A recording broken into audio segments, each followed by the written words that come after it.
Jeep facing pressure to drop the name Cherokee from its popular line of SUVs. The principal chief of the Cherokee Nation says there is no honor in plastering the name on the side of a car. Jeep started using the Cherokee name more than 45 years ago. The automaker says it's committed to a dialogue, but did not say whether it would drop the name.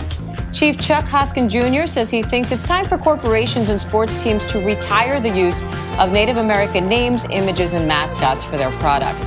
Hoskin acknowledged that Jeep's use of Cherokee likely comes from a well-intentioned place, but that it does not honor the tribe. Jeep responded saying their vehicle names have been carefully chosen and nurtured over the years to honor and celebrate Native American people for their nobility, prowess, and pride. I am saying categorically that I think it's wrong to use our name to peddle a vehicle. The Cherokee name belongs to a people, an actual nation.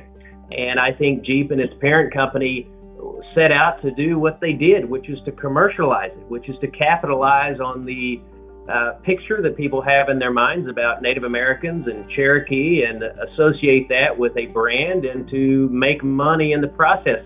Nothing wrong with making money or using branding. There is something wrong with taking the name of a proud Native people and doing that. The Muppets are cancel culture's latest victims. Disney Plus adding a new offensive content warning ahead of select episodes of The Muppet Show, some of which feature guest hosts like Steve Martin and Johnny Cash. Disney Plus saying the episodes include negative depictions of people or cultures.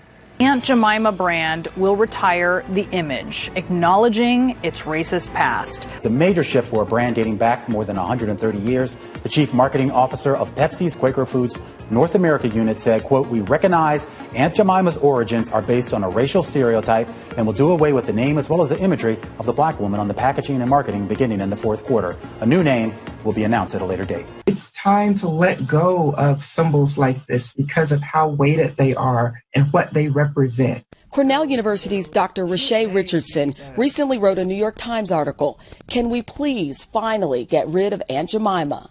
Children, going with their parents to the grocery store can still see images, this retrograde image of Black womanhood on store shelves. No one would want to get an Aunt Jemima award. You can't give a scholarship in the name of Aunt Jemima. You could give a scholarship in the name of Mrs. Butterworth, and it would have more value because there's not a single black girl in America wants to be called Aunt Jemima.